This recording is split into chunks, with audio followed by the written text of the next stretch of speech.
Bapak Ibu juga bisa mengakses video kegiatan hari ini. Baik,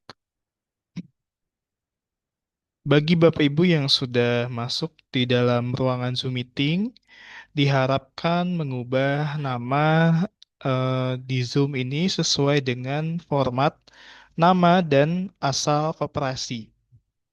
Sekali lagi, bagi Bapak Ibu yang sudah memasuki ruangan Zoom meeting, diharapkan mengubah nama sesuai dengan format nama dan asal koperasi. Untuk informasi mengenai kegiatan-kegiatan kami dan juga informasi produk layanan Sakti, silahkan Bapak Ibu kunjungi akun sosial media Tim Sakti di Instagram, Facebook, ataupun juga YouTube dengan akun sakti.center. Sekali lagi, saya infokan informasi mengenai kegiatan-kegiatan kami, Bapak Ibu dapat kunjungi di akun sosial media Tim Sakti di Instagram, Facebook, ataupun YouTube dengan akun sakti.center. Bapak Ibu juga yang sudah memasuki ruangan Zoom meeting ini diharapkan mengisi daftar hadir dengan mengisi nama lengkap sesuai dengan eh, nama lengkapnya ya pada link berikut agar benefit seperti sertifikat, modul pelatihan, dan juga rekaman Zoom dapat kami kirimkan sesuai dengan daftar peserta yang hadir pada kegiatan workshop kita hari ini. Baik, tanpa berlama-lama lagi, Bapak Ibu, di sini saya akan memulai kegiatan workshop Sakti Center hari ini. Baik, saya akan mulai. Assalamualaikum warahmatullahi wabarakatuh. Selamat pagi menjelang siang, Bapak Ibu sekalian. Terima kasih sudah menyempatkan waktu dan kegiatannya untuk mengikuti kegiatan workshop hari ini. Pertama-tama saya ucapkan puji syukur kehadirat Tuhan Yang Maha Esa atas rahmatnya kita bisa berkumpul secara daring di kegiatan workshop Sakti Center ini, yang mana pada kesempatan hari ini kami akan membahas dan mendiskusikan mengenai modul SAK-EP dalam eh, aplikasi atau dalam platform Sakti. Nah, dengan adanya kegiatan workshop hari ini, mudah-mudahan kita bisa sama-sama belajar dan menambahkan insight baru agar ke depan bisa diterapkan di masing-masing koperasi dan juga sama-sama kita melakukan transformasi digital. Nah, di sini saya tidak sendiri ya. Sebelumnya saya tadi belum mengenalkan diri ya. Nama saya Rama dari tim Sakti dan di sini saya didampingi oleh Mas Firman ya. Sebelumnya saya ingin menyapa terlebih dahulu. Selamat pagi Mas Firman. Bagaimana kabarnya Mas? Ya, halo, selamat pagi Mas. Kabarnya baik ya, Alhamdulillah. Alhamdulillah baik Mas ya. Nah, Bapak Ibu kebetulan untuk Mas Firman ini dan saya eh, ada di Sakti tetapi di kantor yang berbeda ya. Di Mas Firman ini di Bandung, sedangkan saya di Bogor. Nah, untuk hari ini rencananya pembahasan mengenai SAK-EP. Mungkin bisa sedikit dijelaskan terlebih dahulu gambaran penjelasannya nanti akan apa saja sih Mas yang akan disampaikan begitu. Oke, mungkin sedikit gambarannya itu nanti kita akan membahas terkait settingan produknya, terus pengakuan dari pendapatannya ya, yaitu amortisasi dan proses end of month dan tidak lupa untuk laporan keuangannya. Nah, untuk SKYP itu perubahan dari laporan keuangannya kan. Dan satu lagi itu CKPN nantinya untuk Hmm, pencadangan kerugiannya nanti di koperasi seperti apa. oke, baik, sangat lengkap ya. Jadi mohon Bapak Ibu untuk tetap standby di kegiatan kita supaya materi yang disampaikan benar-benar bisa terinformasikan begitu. Sebelum kita mulai, ada baiknya kita melakukan doa dan juga dokumentasi, ya. Saya izin pandu Bapak Ibu sekalian eh, untuk kelancaran kegiatan kita. Mari kita berdoa menurut keyakinan masing-masing. Berdoa dimulai.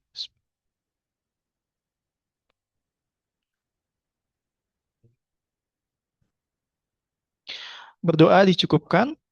Sebelum kita memulai materi, kami ingin melakukan sesi dokumentasi terlebih dahulu.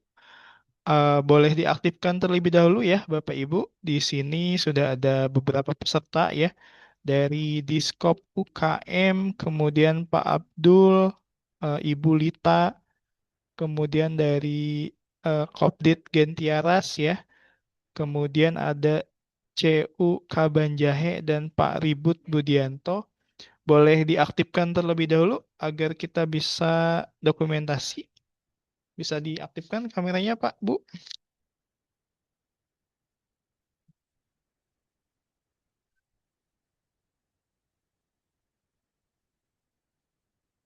Bagaimana? Apakah bisa diaktifkan kameranya terlebih dahulu?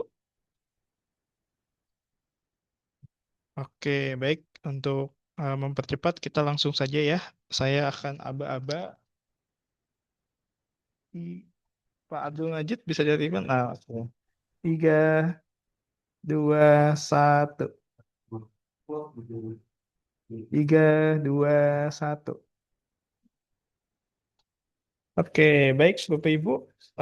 Langsung saja kita akan memulai sesi materi, tetapi saya izin ingatkan kembali agar Bapak Ibu sekalian mengisi daftar hadir karena modul pelatihan, kemudian rekaman Zoom dan juga sertifikat akan kami kirimkan sesuai dengan daftar hadir yang tersedia ya pada link yang sudah saya kirim melalui link chat Zoom. Baik, Mas Firman, apakah sudah siap materi hari ini? Sudah bisa dijelaskan? Oke, sudah siap, sudah siap. Baik, waktu dan tempat saya persilahkan, Mas. Oke, terima kasih ya Mas Rama. Mungkin untuk yang baru masuk ya seperti Pak Abdul, mungkin saya perkenalan ulang ya. Perkenalkan nama saya Firmansah. Di sini saya akan menjadi pemateri atau pengisi workshop ya mengenai pembahasannya itu terkait modul SAKEP. Nah, nanti kita akan membahas terkait pengaturan dari sisi produknya, nanti pengakuan jasanya akan seperti apa, karena kan berbeda gitu ya pengakuan jasa yang ada di eh, koperasi sekarang dengan di SAKEP. Nah, selanjutnya juga ada pembahasan terkait laporannya dan CKPN di sini. Oke, sebelum kita ke aplikasi, mungkin saya izin untuk share screen presentasi atau materinya ya.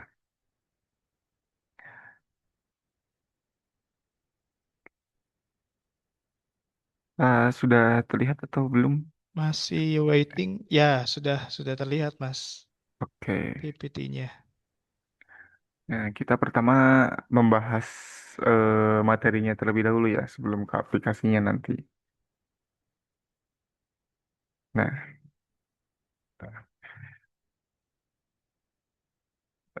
nah, yang pertama apa itu SAKEP gitu ya atau SAKEP. Nah, SAKEP ini ialah singkatan dari Standar Akuntansi Keuangan Entitas Private yang merupakan standar akuntansi untuk entitas private yang menerbitkan laporan keuangan untuk tujuan umum. Nah, untuk SKKP ini sebenarnya sudah berlaku efektif ya pada 1 Januari tahun 2025, berarti sudah 1 tahun yang lalu gitu ya. Nah, namun untuk pengadopsian modul SKKP ini masih belum merata di koperasi-koperasi di Indonesia. Jadi hanya baru ada sebagian gitu ya yang memakai SKKP karena untuk transisi itu bagaimana kesiapan koperasi untuk menggunakan SKKP ini atau menerapkan SKKP ini.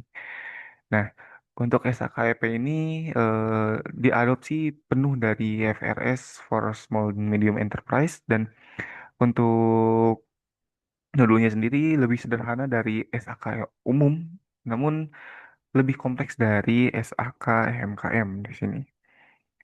Nah, selanjutnya di sini ada perbedaan dari SAK EP, SAK EP dengan SAK etap. Nah, yang pertama perbedaannya itu terkait bab pengaturannya. Nah, di SAK etap itu ada 30 bab pengaturan, sedangkan di SAK EP itu ada 35 bab pengaturan. Jadi bertambah 5 bab pengaturannya. Nah, selanjutnya ada neraca dan laba ruginya. Di Saketap itu penamaannya itu neraca ya. Untuk di SAKEP diganti nih penamaannya menjadi laporan posisi keuangan. Nah, untuk laporan PHU laba rugi di sini ada penambahan yaitu laporan PHU laba rugi dan penghasilan komprehensif. Nah, selanjutnya ada beberapa yang belum disetting di Saketap namun sudah ada di Sak-EP seperti laporan keuangan konsolidasian. Nah, untuk laporan keuangan konsolidasian sebenarnya di aplikasi Sakti itu untuk laporan keuangannya sudah terkonsolidasi itu, sudah berdasarkan cabang dan sudah bisa difilter. Nah, jadi sebelum masuk ke Sakep juga di aplikasi Sakti sudah mendukung itu untuk laporan keuangan konsolidasian. Selanjutnya ada hibah pemerintah dan lalu untuk perhitungan bunganya di sini ada di Sakep itu secara akrual dan untuk di Sakep secara efektif di sini. Dan selanjutnya ada penyisihan dicatat ketika pinjaman tak tertagih sudah terjadi. Jadi apabila di Saketap itu kita menunggu pinjamannya itu sudah tidak tertagih gitu ya atau sudah dalam artinya sudah lari gitu ya untuk anggotanya sudah tidak membayar. Nah, kalau di Sak EP itu kita mencadangkan terlebih dahulu sebelum pinjamannya itu tidak tertagih atau sebelum pinjaman tidak tertagih itu terjadi itu. Nah, lalu di Sak EP ini ada pengakuan aset dan liabilitas pajak tangguhan dan pengungkapan pihak berrelasi. Yang mana di Sak Etap itu belum ada atau belum diatur. Nah, di sini berikut terkait bab-bab yang ada di Sak EP gitu ya. Ada pembahasan entitas private yaitu yang isinya di mana membahas terkait penamaan dari Sak Etap yang berubah menjadi Sak EP. Dan begitu pun sampai dengan bab 35 di sini terkait pedoman pengadopsian modul SAKYP. Yang pertama ada harmonisasi dan adopsi penuh. Jadi semisalkan rekan-rekan sekalian dari koperasi itu ingin mengadopsi modul SAKYP.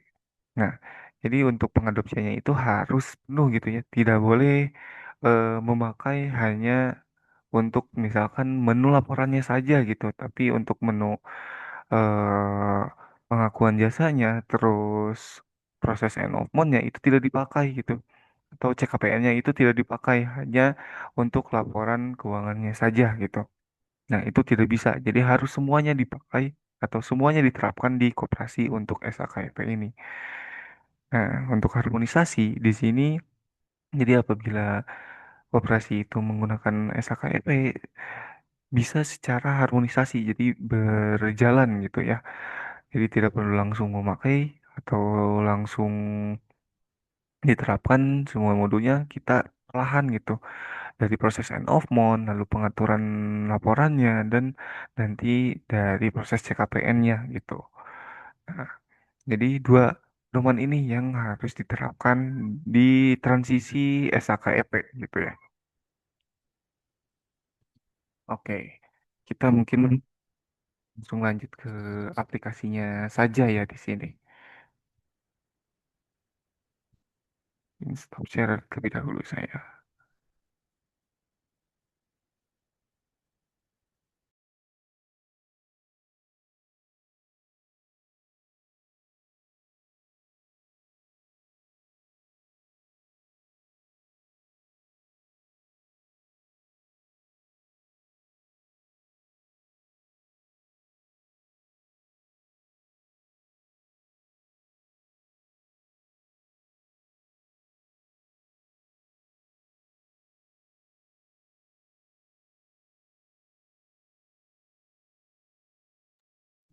Oke, sambil menunggu Bapak Ibu yang sudah hadir di workshop hari ini, mohon disesuaikan ya nama sesuai dengan format, nama dan asal koperasi agar kita bisa mudah untuk saling mengenal juga ya Bapak Ibu.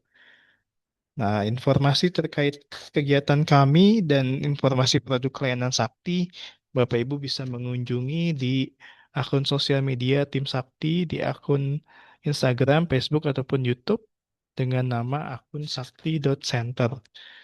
Bapak Ibu juga diharapkan mengisi daftar hadir agar modul pelatihan, kemudian sertifikat dan rekaman Zoom dapat kita kirimkan ke masing-masing peserta yang mengikuti kegiatan hari ini. Selama sesi berlangsung juga Bapak Ibu dipersilakan ya apabila ingin bertanya bisa melalui kolom chat atau juga langsung mengaktifkan mikrofonnya. Bagaimana Mas Firman terkait tampilan aplikasinya sudah bisa ditampilkan? Sudah bisa Mas, ini sudah dibuka ya. Oke, baik, siap. Oke, kita lanjut ya. Saya izin share screen lagi di sini. Nah, oke. Nah, jadi modul SAKP ini nanti akan ada di aplikasi Saktiling Dashboard bagi rekan-rekan yang belum tahu gitu atau belum memakai aplikasi Saktiling Dashboard ini, ialah aplikasi yang nantinya sebagai back office dari aplikasi mobile Sakti atau Saktiling. Nah, kenapa kami menyimpannya atau penyimpanan modulnya itu di aplikasi Saktiling Dashboard? Karena untuk versi aplikasi, di aplikasi Sakti itu ada berbagai macam.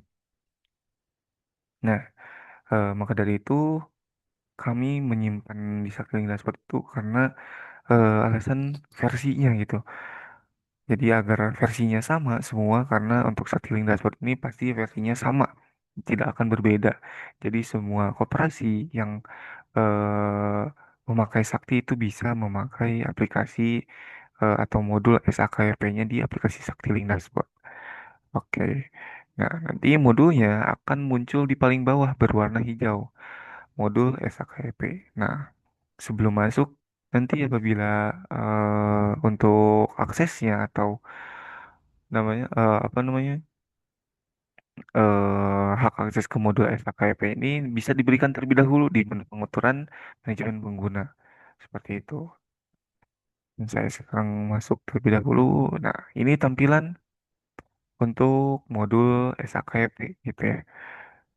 Nah, untuk modul SKKP ini nantinya saat berjalan itu memakai dua aplikasi, yaitu Core Banking dan Link Dashboard atau modul SKKP-nya di sini. Nah, untuk menu-menunya di sini ada administrasi, transaksi, pengaturan, laporan CKPN, dan laporan keuangan. Nah, mungkin yang pertama kita bahas itu kita bahas menu administrasinya terlebih dahulu ya. Di sini karena ada beberapa submenu ya di dalam menu utamanya ini. Seperti ini administrasi ada produk pinjaman gitu ya. Nah, produk pinjaman, lalu pengaturan administrasi pencairan, pengajuan pinjaman, dan pengaturan kategori tunggakan. Nah, untuk pengaturan kategori tunggakan ini nanti akan berhubungan dengan menu CKPM. Seperti itu. Di sini juga ada pengajuan pinjaman. Ini untuk proses approvalnya gitu, approval pinjaman. Jadi, proses kredit yang masih dilakukan di aplikasi core banking itu hanya pengajuannya saja. Sisanya itu berpindah ke modul SAKRP.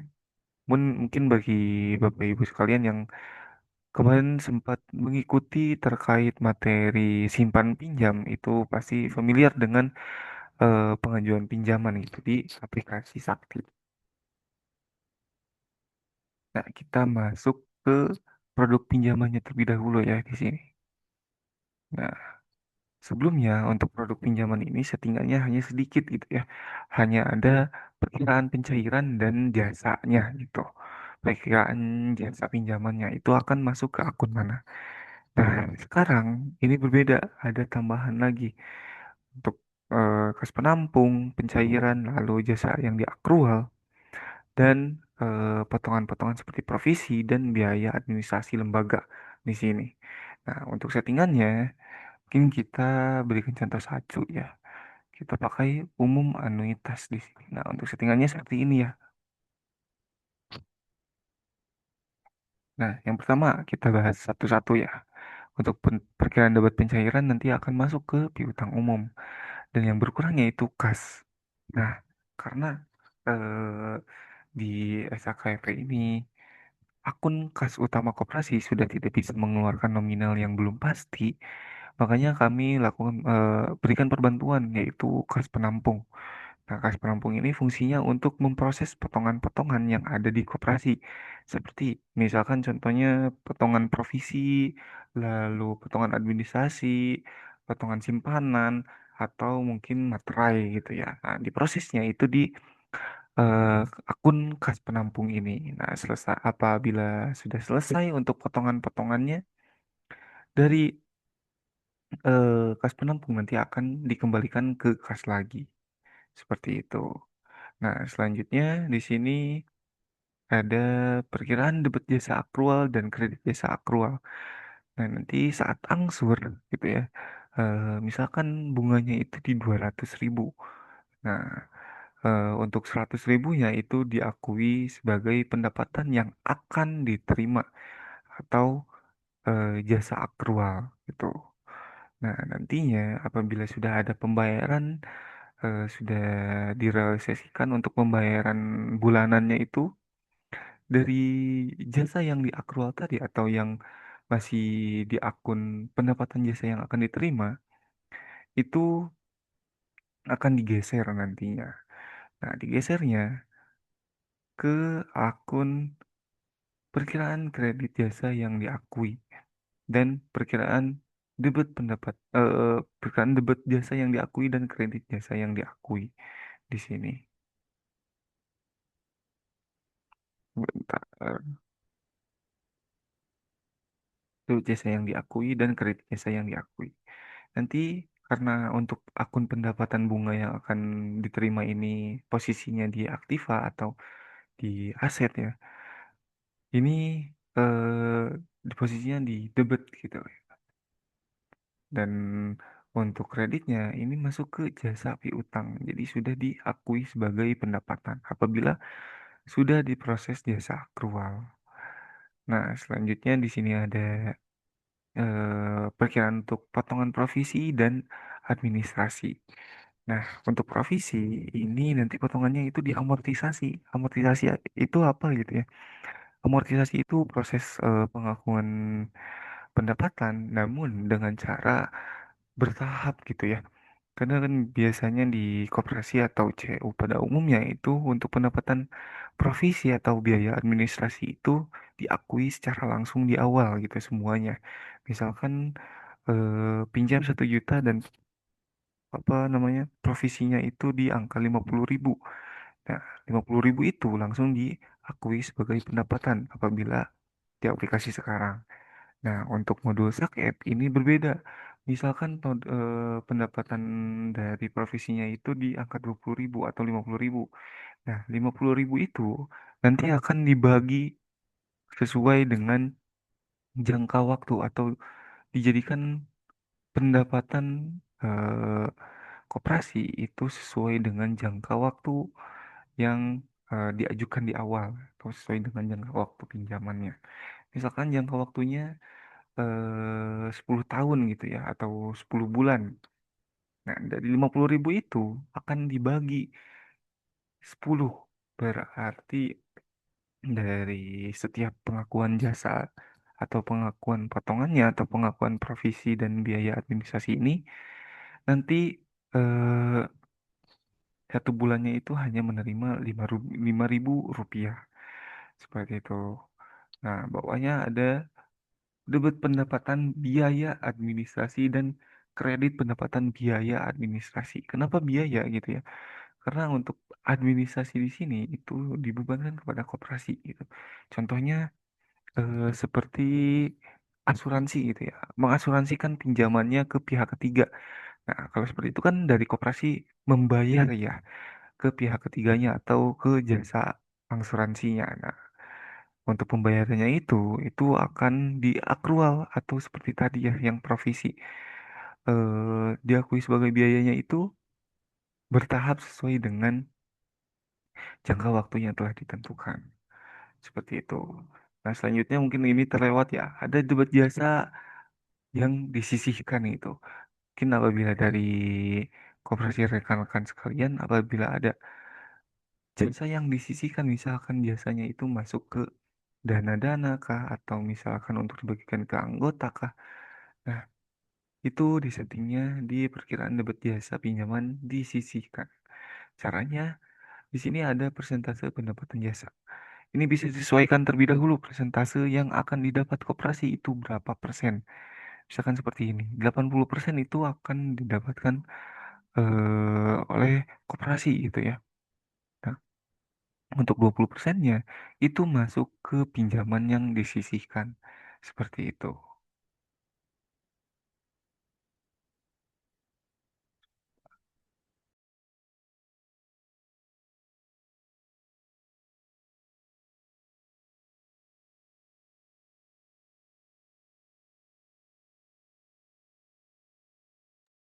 Oke, baik. Kita lanjut ya. Untuk produk-produk selanjutnya itu sama ya untuk settingannya gitu. Jadi tidak jauh berbeda, banding saja dari perkiraan kredit jasa yang diakui saja yang berbedanya gitu. Apabila dari pinjamannya itu dipisah gitu ya akun-akunnya, misalkan ada pinjaman umum, terus pinjaman khusus, lalu pinjaman kendaraan. Nah, itu disesuaikan untuk kredit jasa yang diakuinya. Paling itu saja yang ada perbedaannya gitu di settingan produk ini. Nah, kita lanjut di sini untuk pengaturan administrasi pencairan atau potongan pencairannya gitu ya. Nah, apabila dilihat di sini ada dua pilihan ya. Yang pertama ada ditagihkan langsung. Yang kedua ada diamortisasi. Nah, untuk cara settingnya nanti bisa dipilih untuk pinjamannya nanti ya. Lalu persentasenya berapa persen dan sampai dengan ke keterangan di sini. Nah, contohnya ada di bawah ya di sini. Ada puak pinjaman umum anuitas di sini. Nah, yang eh, isi dan administrasi ini pasti diamortisasi. Nah, untuk provisi dan administrasi lembaga ini itu nanti akan ada bisa ditambahkan akun baru gitu ya karena belum ada di aplikasi sekarang.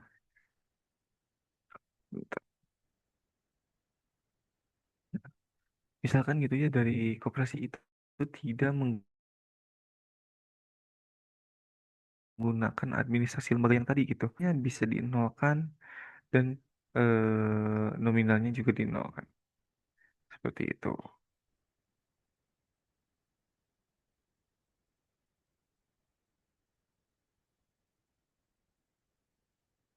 Ya. Lalu di bawahnya juga ada potongan yang ditagihkan langsung seperti sekarang gitu ya, langsung ditagih menjadi pendapatan koperasi gitu. Nah, nanti bisa dipilihnya yang ditagihkan langsung seperti itu.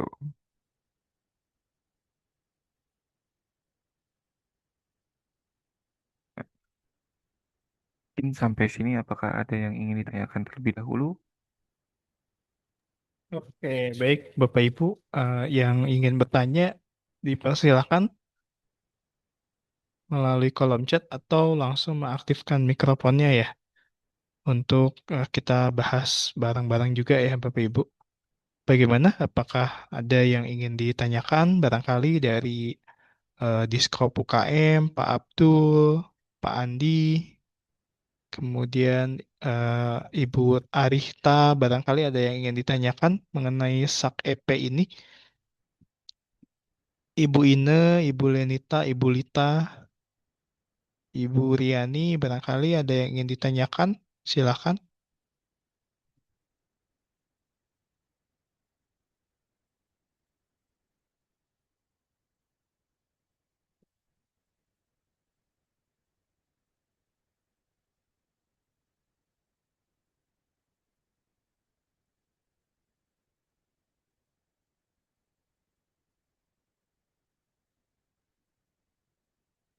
Oke, mungkin saat ini masih belum ada pertanyaan ya, Mas Firman. Bisa dilanjutkan dulu mengenai materinya. Mungkin setelah ini mungkin ada lagi yang ingin ditanyakan, baru kita diskusikan. Jadi bisa dilanjutkan terlebih dahulu ya, Mas Firman. Oke, kita lanjut terlebih dahulu ya berarti. Nah, tadi administrasi produk pinjaman sudah, pengaturan administrasi pencairan sudah. Nah, untuk pengajuan pinjaman ini sebenarnya masih sama ya untuk prosesnya gitu. Klik approval untuk mengakses pinjaman dari anggota tersebut. Nah, paling nanti yang agak berbeda itu di pengaturan kategori tunggakan. Nah, untuk kategori tunggakan ini mengikuti bucket yang ada di CKPN nanti, yaitu 14 bucket. Namun nomor 14-nya ini itu sudah diakui sebagai kredit macet gitu atau gagal bayar. Nah, ini ya untuk settingannya. 4 lancar, dari kurang dari 15 hari sampai dengan eh, 60 sampai 30 hari, 90 hari. Nah, di bawahnya ada kurang lancar dan diragukan. Nah, untuk macet itu bisa dibeli atau misalkan untuk macet itu, ya untuk macet nanti otomatis akan masuk ke kredit yang di atas 365 hari atau 1 tahun gitu ya. Nah, karena kan ini belum genap 1 tahun ya, masih ada 260 hari. Nah, selanjutnya di sini ada eh, menu transaksi di sini. Nah, untuk transaksi ini ada angsuran, pencairan, pemindah bukuan, penyisihan jasa, pengecekan bunga akrual, dan end of month. Seperti itu.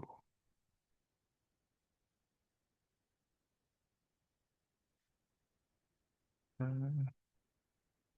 Nah, kita untuk proses angsuran dan pencairan itu masih sama ya untuk prosesnya. Tinggal diklik cair apabila mungkin dari Bapak Ibu sekalian kemarin mengikuti workshop yang membahas rate unit simpan pinjamnya. Untuk angsuran dan pencairan ini sudah ada untuk menunya. Nah, paling selanjutnya kita bahas terkait yang pentingnya, yaitu pengecekan bunga akrual dan end of month. Kita bahas end of month terlebih dahulu ya. Nah, produknya kita misalkan ngomong flat.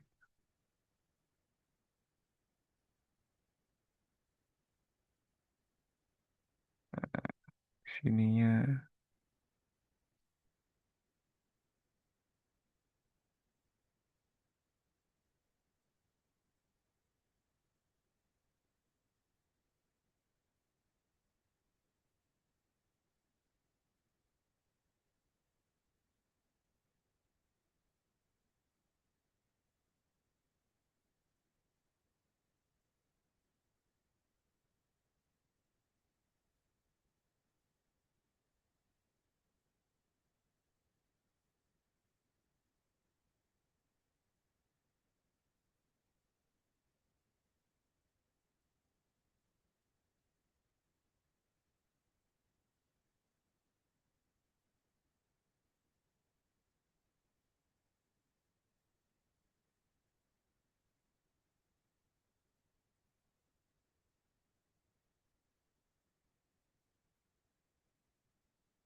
Suaranya Mas tidak terdengar ya? Oke, sebentar. Oh iya, siap. Lagi settingan ya.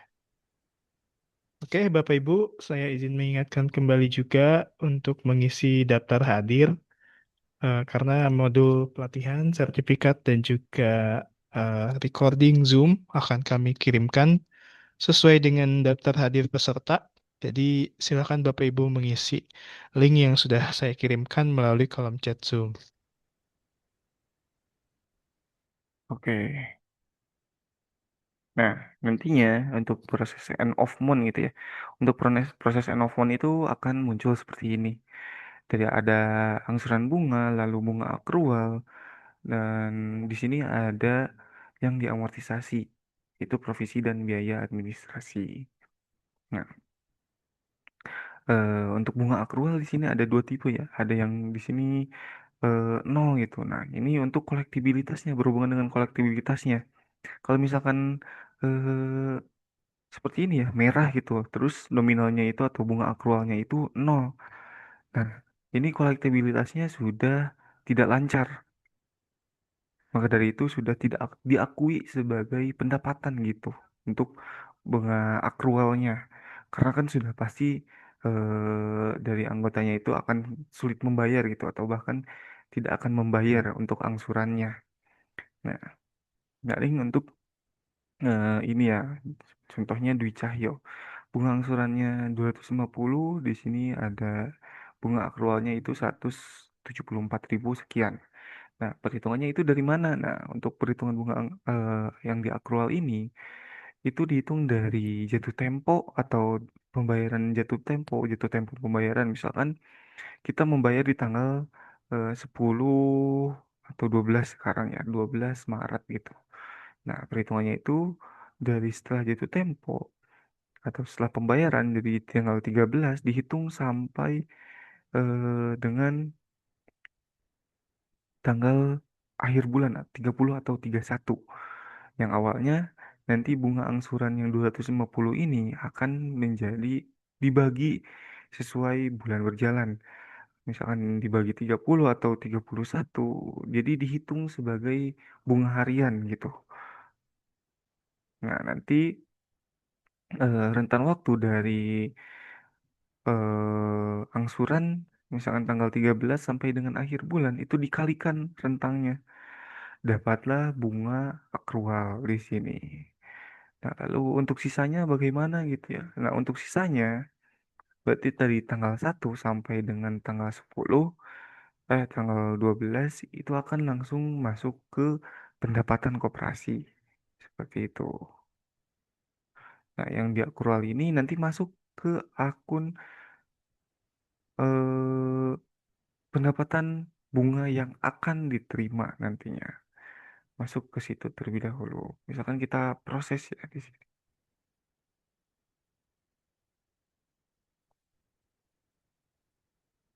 Nah, untuk proses ini di akhir bulan ya wajib Nah, ini ada notnya. Proses end of month itu diwajibkan untuk di akhir bulan. Lalu, kolom bunga akrual yang berwarna merah menandakan pinjaman tidak termasuk kolektibilitas lancar atau bernilai nol, sehingga tidak dapat diproses akrual atau pengakuan jasa. Yang ketiga, sistem akan melakukan amortisasi untuk provisi dan biaya transaksi atau biaya administrasi lembaga, walaupun kolektibilitasnya tidak lancar. Jadi tetap gitu ya, untuk potongan provisi dan administrasi yang tadi itu tetap terproses, kecuali untuk proses pengakuan jasa akrualnya. Nah, tadi sudah diproses ya, kita tinggal proses untuk pengecekan bunga akrual. Jadi pengecekan bunga akrual ini di mana proses mengecek bahwa anggota tersebut sudah membayar atau tidak. Misalkan sudah membayar, nah untuk yang sudah membayar itu saat diproses untuk pengecekan bunga akrual akan bergeser untuk pendapatan yang tadi yang ada di pendapatan bunga yang akan diterima akan bergeser ke pendapatan piutang eh, pinjaman nantinya atau pendapatan pinjaman jasa pinjaman. Nah, nantinya misalkan kita contohkan tadi menurun di sini ya diproses tetap sama di akhir bulan ya 31 jadi bisa ditampilkan. Bersalah. Berarti Maret di sini ya. April 30. Sininya menurun. Tampilkan. Nah, ini bunga yang belum terbayarkan. Di sini kan statusnya ada belum terbayarkan penuh. Yang tadi dua merah tadi ya. Nah, di sini kan masih diakui sebagai pendapatan ya, karena di sini ada. jasa akrualnya gitu. Yang di akrualnya 174.000 karena belum membayar gitu ya. Nah, jadi kan kalau belum membayar dari koperasi tidak memiliki pendapatan. Kalau misalkan pendapatan yang akan diterimanya itu masih diakui, itu akan terjadi selisih gitu dari laporan keuangan koperasi. Nah, maka dari itu di sini ada proses koreksi jurnal atau jurnal balik gitu ya. Kita proses. Nah, untuk anggota tersebut itu tidak akan diakui lagi sebagai pendapatan gitu. Karena sudah dibalikan jurnalnya. Yang awalnya diakui, lalu menunggu selama 1 bulan untuk pembayarannya, terus tidak membayar. Nah, itu dikoreksi lagi untuk jurnalnya, dibalikan kembali. Seperti itu. Nah, untuk menu transaksi, apakah ada yang ingin ditanyakan terlebih dahulu? Mungkin apabila ada kepusingan atau kebingungan, boleh ditanyakan. Atau mungkin juga bisa apabila ingin bertanyanya itu di akhir sesi gitu ya, nanti di setelah selesai materi itu boleh juga. Bila tidak ada pertanyaan, mungkin saya lanjut terlebih dahulu ya ke menu pengaturan di sini. Nah, untuk pengaturan di sini ada lumayan banyak ya.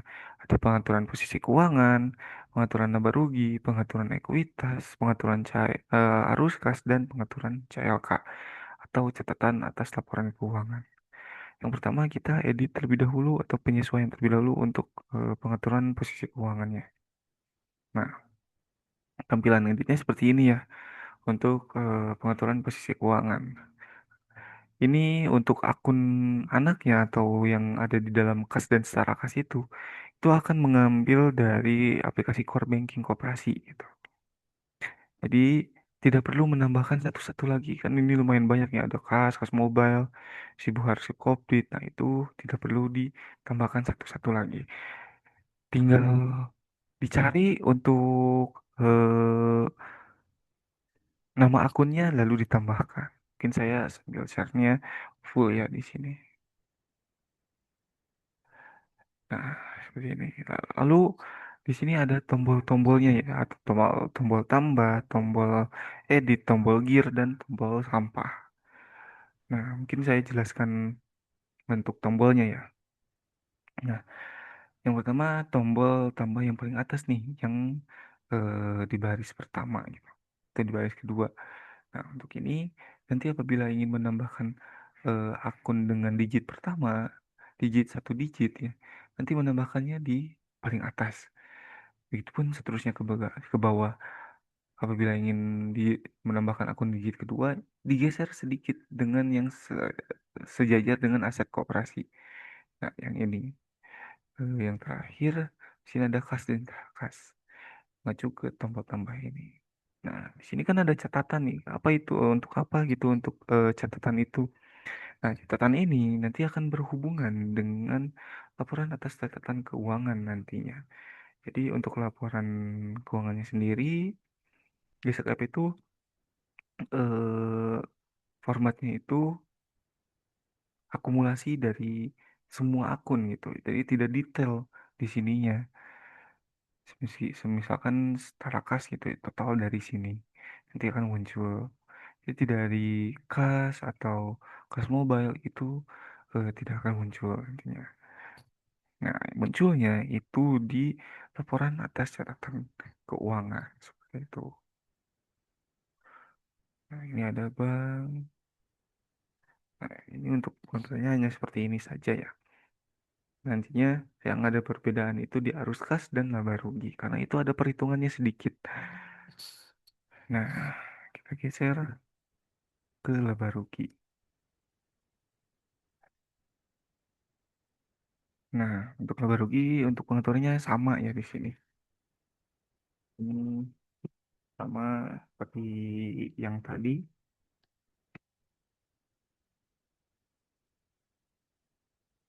Nah, lalu perbedaannya di mana gitu ya? Perbedaannya bisa di scroll ke bawah. Di sini ada summary tombol untuk mengambil hasil atau nominal dari SHU kotor gitu. Rumusnya ini tinggal ditambahkan saja untuk akun-akunnya sudah ada di sini. Ya, jadi rumusnya pendapatan operasional dikurangi beban langsung. Dapatlah nominal untuk SHU kotor gitu kan. Begitupun seterusnya ke bawah. Nah, untuk settingan-settingannya ini settingan masih standar ya gitu.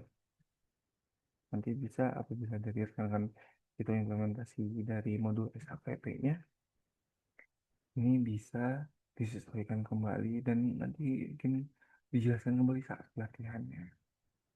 Seperti itu. Nah, selanjutnya di sini ada pengaturan CLK atau mungkin ke ekuitas terlebih dahulu ya. Ekuitas ini perihal simpanan-simpanan ya. Kalau misalkan ditampilkan di laporannya, untuk laporan ekuitas ini berbeda dengan laporan yang umumnya gitu. Biasanya kan dari laporan umumnya itu ke saldonya itu ke bawah gitu kan. Nah, ini akun-akunnya itu ke samping gitu. Maaf Mas, suaranya agak kecil ya. Soalnya agak Mungkin kecil ya. iya, nah mungkin bisa didekati lagi Oke. ininya headsetnya. Oke, ini sudah jelas kah? Sudah. Oke. Nah, untuk ekuitas ini berhubungan dengan simpanan keanggotaan, lalu modal lembaga dan SHU nanti di sini ya. Modal lembaga seperti dana-dana ya, dana cadangan, dana risiko, dan dana yang lainnya. Nah, untuk tabelnya seperti ini. Seharusnya kan biasanya itu akun-akunnya di samping gitu ya. Lalu untuk baris saldonya itu di atas gitu di sini. Seperti neraca saldo kan ya. Ini dirubah nih. Jadi ke samping gitu. Untuk saldonya itu ke bawah. Seperti itu. Nah, dieditnya di laporan perubahan ekuitas di sini. Nah, selanjutnya di sini ada arus kas. Nah, untuk arus kas ini nanti akan berhubungan dengan laporan keuangan. Laporan keuangan yang ini ya, atau LKSB, laporan keuangan statistik bulanan di sini. Nah, dia akan berhubungan. Jadi apabila laporan keuangan ini belum diproses atau belum disimpan ke arus kas, nominal di sini itu tidak akan berubah atau mungkin akunnya itu tidak akan bertambah seperti itu. Jadi untuk laporan keuangan ini perlu disimpan terlebih dahulu ke arus kas baru bisa dilihat nantinya. Nah, yang terakhir di pengaturan laporan ini ada laporan CALK di sini atau catatan atas laporan keuangan. Nah, untuk laporan ini berbeda untuk settingannya gitu ya, cara settingnya karena berhubungan dengan catatan yang tadi. Nah, apabila dilihat misalkan tadi itu,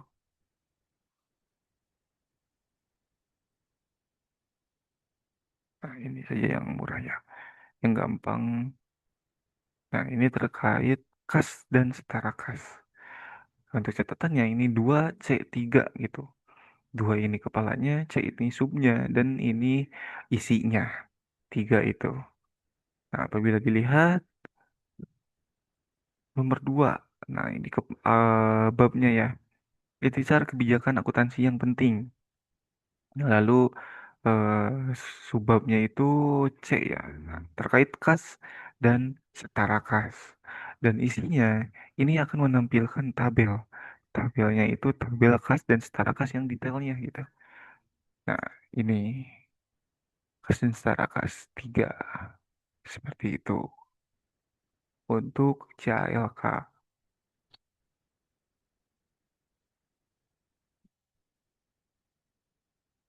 Hmm. Untuk tampilannya nanti akan seperti ini. Laporan catatan atas laporan keuangan.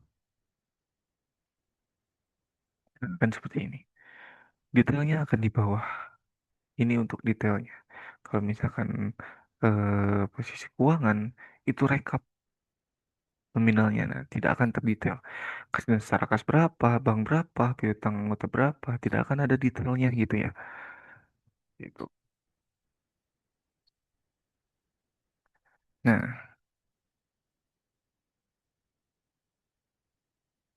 nah, untuk laporan amortisasi dan laporan non juga sudah ada tersedia ya di menu laporan ini.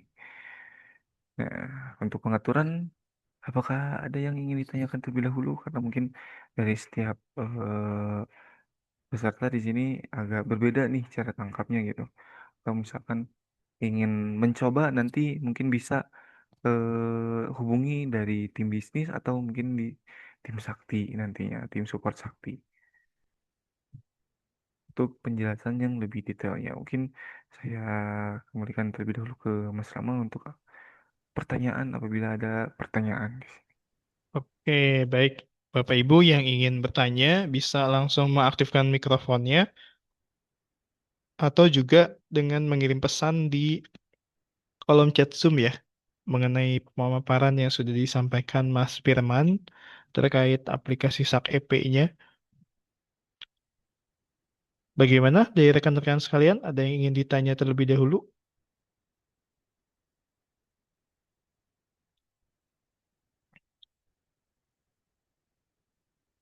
Cukup banyak ya peserta hari ini yang berpartisipasi di kegiatan workshop yang membahas SAK EP ini. Tentu kita mengharapkan antusiasme Bapak Ibu sekalian ya untuk kita sama-sama belajar mengenai modul SAK EP.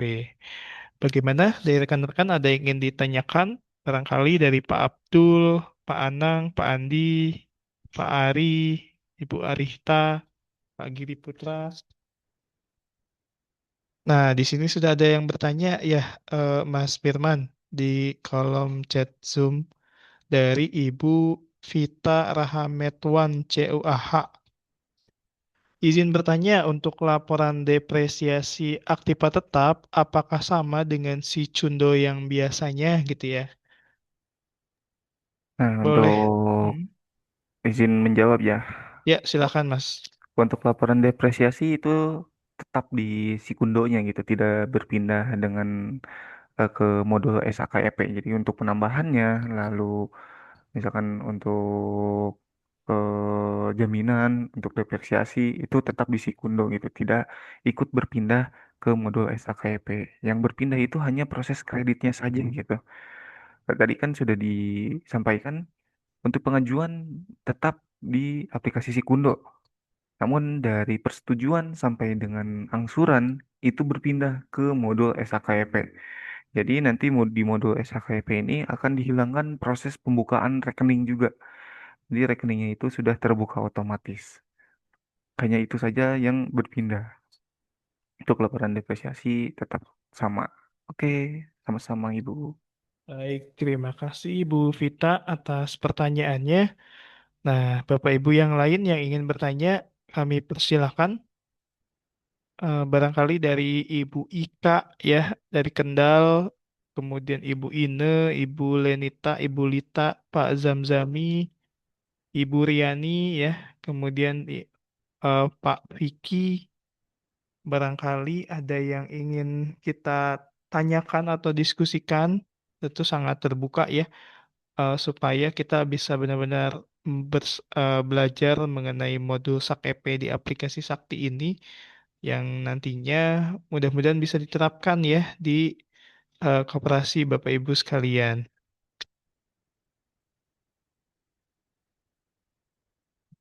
Bagaimana? Apakah ada yang ingin ditanyakan?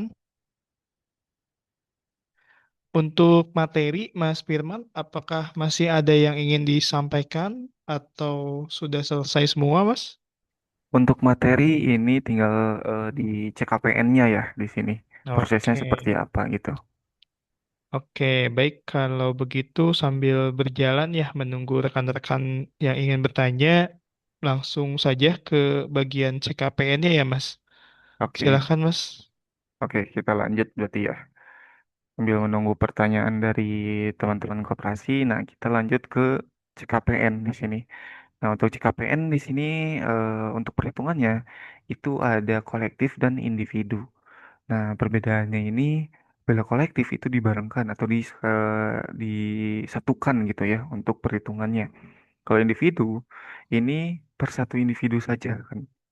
Nah, biasanya untuk pemakaiannya sendiri untuk kolektif ini biasanya dipakai untuk pinjaman-pinjaman yang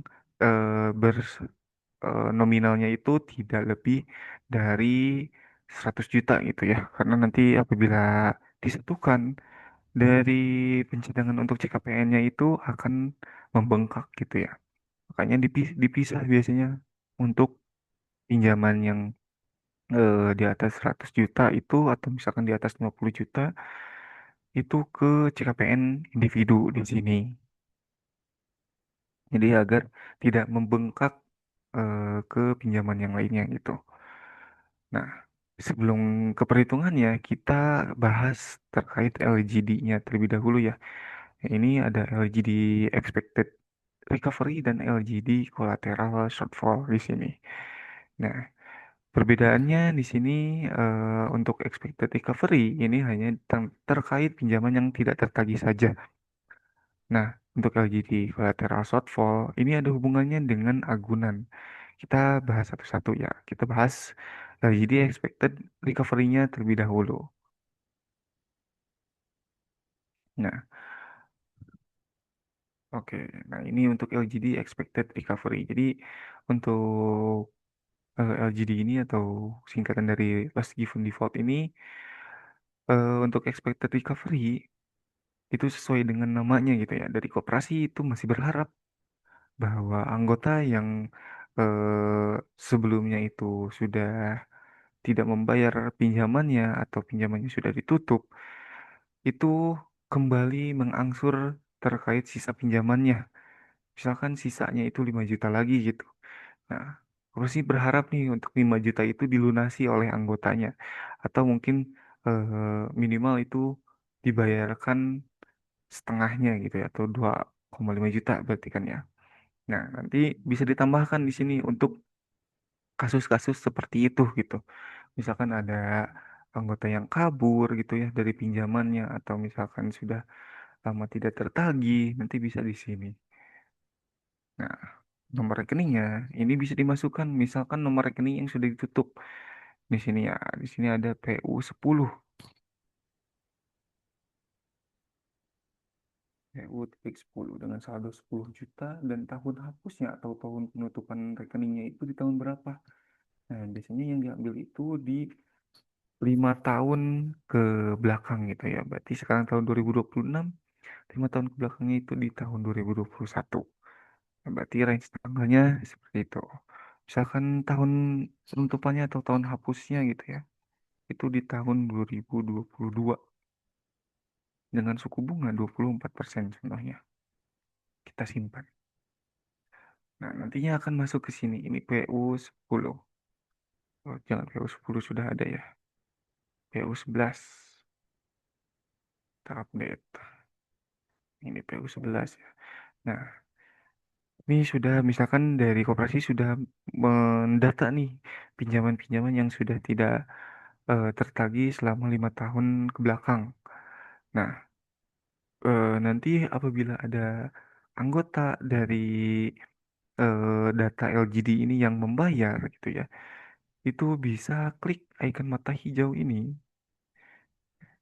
lalu diinput berapa juta dia membayar. Misalkan tadi itu saldonya 10 juta gitu ya. Kita membayar 5 juta gitu contohnya. Takutnya salah. 2000, misalkan tahun bayarnya itu 2024 sebesar 5 juta. Tinggal disimpan.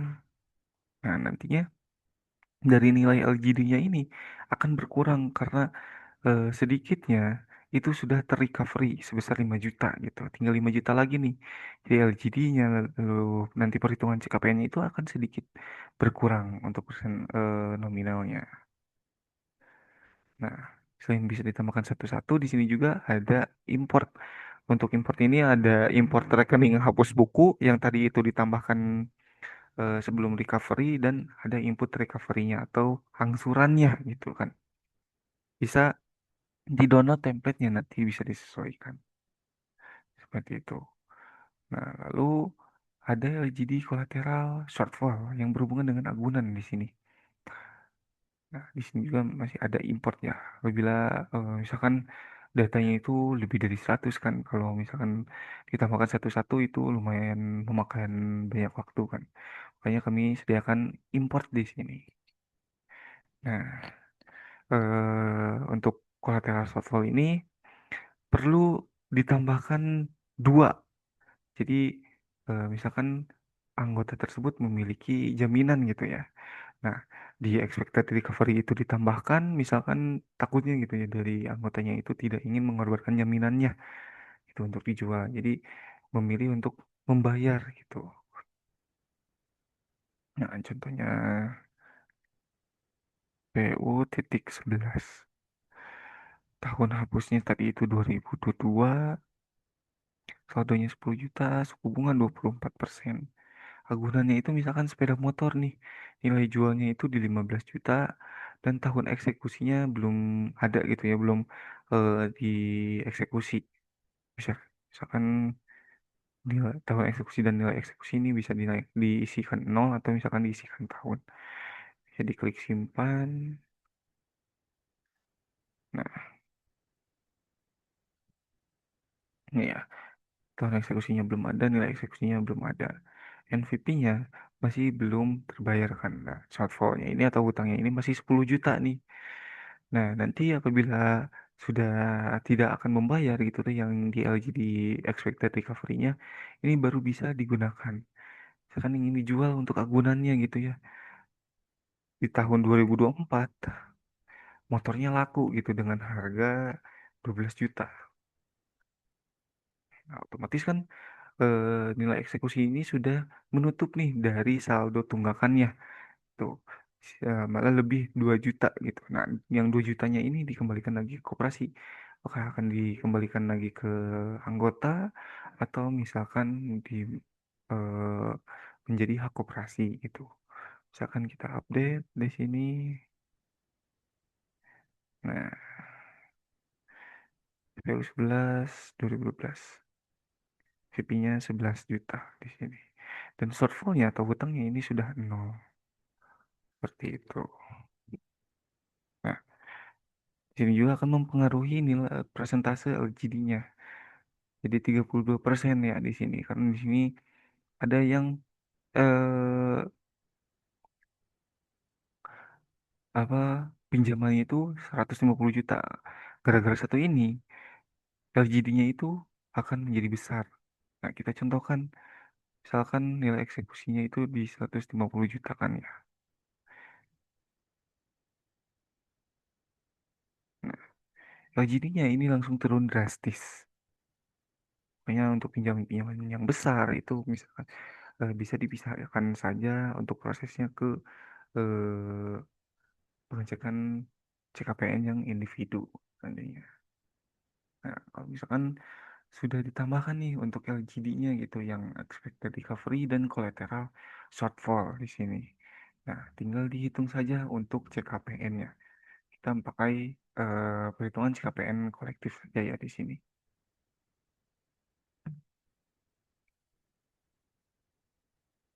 Klik tambah tahunnya kita pilih misalkan tahun 2025 gitu ya. Kita klik hitung. Nah, ini perhitungan yang ada di tahun 2025. Untuk kolektibilitas kurang dari 15 hari itu nol, tidak ada. Berarti yang membayar itu di atas 15 hari sampai dengan 30 hari. Nah, yang di atas 90 hari juga ini kosong ya di sini. Tidak ada ya, untuk menentukan eh, dari perpindahan bucket ini itu ada di pinggirnya ya. Yang satu tuh kedua gitu. Dari satu bucket satu ke bucket kedua. Jadi dikalikan gitu. 12 dikali nol ini nanti hasilnya mendapat nol nantinya. Nah, ini juga sampai nanti Desember 2025. Dari Januari 2024. Lalu ada kompon flow of loss, flow to loss ya. Seperti itu. Dan di sini juga nanti akan masuk LGD-nya di sini. Nah, ini yang tahun 2023 ya. Ini untuk tahun 2024 ini nah mentok di tahun 2024 ya. Nah, recovery rate-nya ini untuk di tahun 2024 ya. Eh, di tahun 2024 saja ini recovery rate-nya itu sangat besar ya. Ada 32%. Nah, namun recovery rate yang di tahun 2023 itu sangat kecil, hanya 6,5% gitu. Di harapannya untuk di recovery untuk pinjamannya itu kecil di sini. Nah, selanjutnya ada jadi kalau shortfall di sini. Nah, nilai total LGD-nya itu hanya 10,9% dari total 6 agunan yang sudah diproses di sini. Apabila nanti, apabila tadi ya rekening satu ini masih 50, itu mungkin total LGD-nya tidak akan 10,9%. Seperti itu. Nah, lalu CKPN-nya di sini. Jadi total outstanding-nya itu ada 118 juta. Dan total pencadangan yang harus dilakukan oleh koperasi itu di 4.200.000 seperti itu. Nah, mungkin sampai CKPN ini materi untuk pembahasan materi di hari ini. Nah, apabila ada yang ingin ditanyakan, boleh disampaikan ya. Saya kembalikan terlebih dahulu ke Mas Rama mungkin. Baik, siap Mas Firman. Artinya ini sudah secara keseluruhan ya pemaparan dari modul Sakep ini, Mas Firman, atau masih ada lagi? Untuk materi modulnya ini sudah keseluruhan. Paling apabila ada yang ingin didiskusikan terkait cara pengajuannya gitu ya, cara proses Hmm. dari kredit dari awal kredit dari pengajuan sampai dengan angsuran itu boleh disampaikan saja. Nanti akan dipraktekkan. Oke, baik Bapak Ibu, apabila ada yang ingin bertanya ya atau mendiskusikan, silakan eh, langsung mengaktifkan mikrofonnya atau juga mengirimkan pesan melalui kolom chat. Bagaimana dari rekan-rekan sekalian secara keseluruhan materi, barangkali ada yang masih ingin didiskusikan atau diperdalam ya. Kita tentu mengharapkan antusiasme rekan-rekan peserta workshop hari ini. Begitu. Bagaimana dari Bapak Ibu sekalian?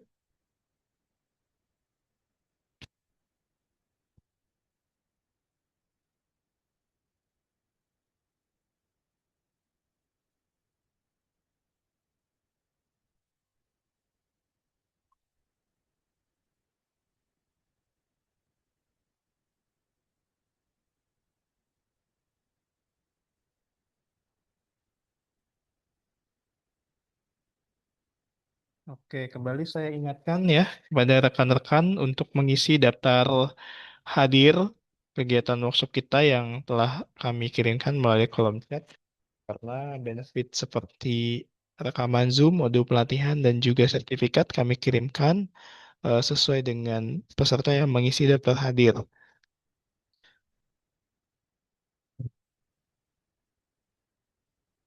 Baik, Mas Firman, sepertinya untuk sesi hari ini bisa kita cukupkan ya. Saya ingin lanjutkan ke bagian penawaran-penawaran. Boleh saya izin share screen di sini? Oke, baik. Saya izin share screen Bapak Ibu ya terkait dengan penawaran mengimplementasikan Sakti begitu.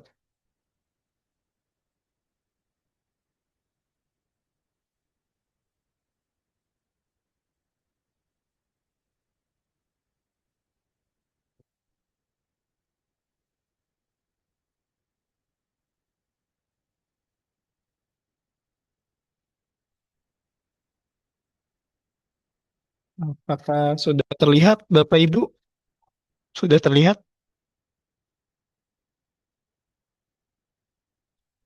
Mas Firman? Sudah terlihat Mas?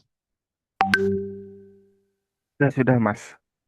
Oke, baik. Bapak Ibu, di sini kami akan menyampaikan terkait dengan bagaimana Bapak Ibu sekalian ingin mengimplementasikan platform Sakti di koperasi Bapak Ibu masing-masing ya. Eh, dan mungkin ada pertanyaan terkait dengan biaya ya, lalu skema kerjasamanya bagaimana. Nah, di sini saya akan menyampaikan ya melalui PPT yang sudah saya siapkan, yaitu paket implementasi platform Sakti, solusi digital untuk operasi yang lebih mudah dan aman. Nah, paket implementasi ingin menggunakan Sakti, kita start atau mulai dari 5 juta, Bapak Ibu. Nah, untuk nilai pastinya itu sebetulnya tergantung dengan profil koperasi masing-masing, ya. Biasanya yang kita pertimbangkan adalah dari sisi jumlah anggota, kemudian dari sisi valuasi asetnya untuk melihat sejauh mana besaran transaksi yang ingin digunakan ketika nanti akan implementasi platform Sakti. Nah, fasilitas apa saja sih yang bisa didapat ketika mengimplementasikan Sakti gitu ya? Ada pelatihan selama 2 atau 3 hari, bisa dipilih antara offline ataupun secara online ya. Lalu setup aplikasinya, platform Sakti, lalu sertifikat workshop, buku panduan ya, lalu ada support atau pendampingan secara online. Jadi kita tidak hanya sebatas setupkan aplikasi, tapi kita mendampingi sampai benar-benar koperasi go live ya menggunakan aplikasi Sakti. Lalu ada landing page ya selama 1 tahun dan kita bisa membantu juga proses migrasi data dari koperasi Bapak Ibu dan juga buku koperasi. Nah, kemudian kita juga ada biaya untuk per bulan ya untuk kebutuhan cloud server ya. Yang mana di sini kita setupkan aplikasi Saktilink, yaitu aplikasi mobile sebanyak 250 dan bisa disesuaikan kebutuhan koperasi juga ya. Lalu ada paket EQYC ya untuk identifikasi kartu identitas secara online dan verifikasinya di aplikasi Sakti sebanyak 20 kali selama 1 bulan. Untuk lebih lanjut, Bapak Ibu diharapkan berkonsultasi ya dan mengisi profil koperasi di https://s.id slash ass strip sakti ya agar kita bisa mendetailkan terkait dengan layanannya begitu.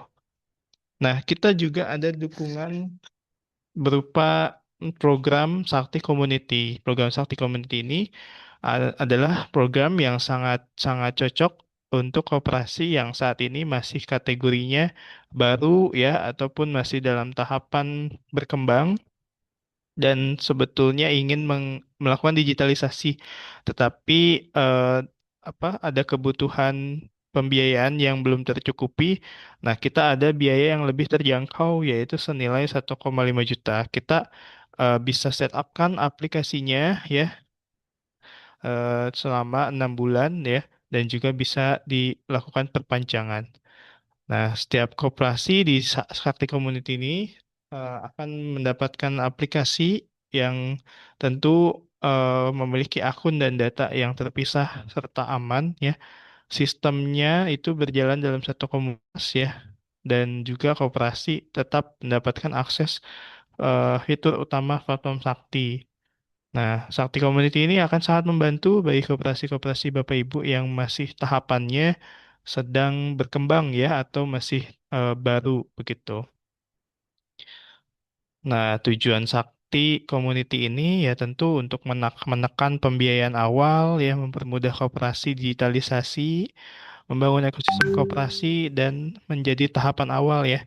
Nah, ini juga mungkin bisa jadi pertimbangan baik koperasi-koperasi yang skalanya besar, ya, seperti koperasi karyawan, ya, KSP, CU yang ingin digitalisasi, tetapi perlu ada semacam uji coba. Nah, Sakti Community ini juga menjadi fasilitas yang bisa dimanfaatkan oleh koperasi Bapak Ibu sekalian. Nah, untuk lebih lanjut, Bapak Ibu bisa mendaftar di Sakti Community ya. Selanjutnya kita ada program Sakti Merah Putih, yang mana ini adalah aplikasi Sakti khusus untuk koperasi desa dan kelurahan Merah Putih. Nah, fasilitasnya sama ya, dan untuk pembiayaan itu nilainya adalah 3 juta dibayarkan pada bulan Desember 2026. Nah, jadi keringanannya adalah dari sisi pembiayaan tidak dibebankan di awal, tetapi di akhir periode program. Tentu ini pertimbangannya adalah karena kita ingin mengakomodir kebutuhan Koperasi Desa dan Kelurahan Merah Putih yang saat ini tentu masih berkembang ya. Dari sisi pembiayaan pun masih bertahap dalam pengumpulan dananya. Jadi kita sangat-sangat mendukung mereka untuk digitalisasi dengan skema pembiayaan yang lebih meringankan. Untuk lebih lanjut, Bapak Ibu bisa mendaftar melalui form yang tertera di sini, atau nanti kita akan kirimkan juga ke Bapak Ibu yang tertarik ya. Nah, lebih lanjut, Bapak Ibu bisa konsultasi dengan saya di 0877 6364 4626. Nah, berikutnya di sini kami juga ingin menyampaikan terkait penawaran edisi Sakti. Bentar.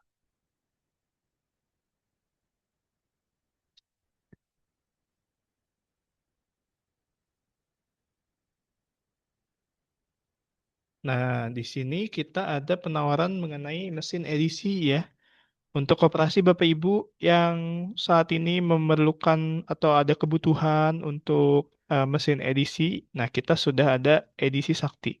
Apa sih sebetulnya yang membedakan ya dengan mesin-mesin edisi yang pada umumnya begitu ya?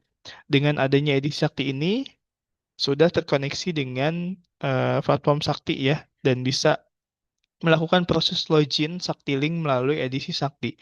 Sehingga ini akan sangat membantu untuk koperasi bertransaksi dengan anggota menggunakan aplikasi Saktiling ya. Jadi manfaat edisi Sakti ini khususnya adalah buat rekan-rekan koperasi yang sudah implementasi Sakti bisa menerapkan ini ya di koperasi masing-masing. Lebih lanjut bisa konsultasi dengan saya atau Mas Dias di nomor yang sama. Nah, berikutnya di sini ada promo buku ya, buku koperasi non syariah dalam Perpres Hukum Indonesia ya. Saat ini ada promo di 150.000.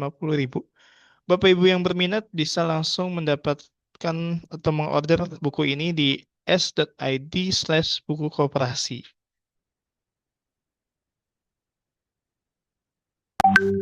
Baik, Bapak Ibu sekalian, kita sudah masuk ke penghujung acara. Saya sebagai moderator dan juga saya ingin mengucapkan terima kasih sebanyak-banyaknya kepada Mas Firman yang sudah menyampaikan materi dan rekan-rekan semua yang tetap memperhatikan dan hadir pada acara kita selama sesi berlangsung.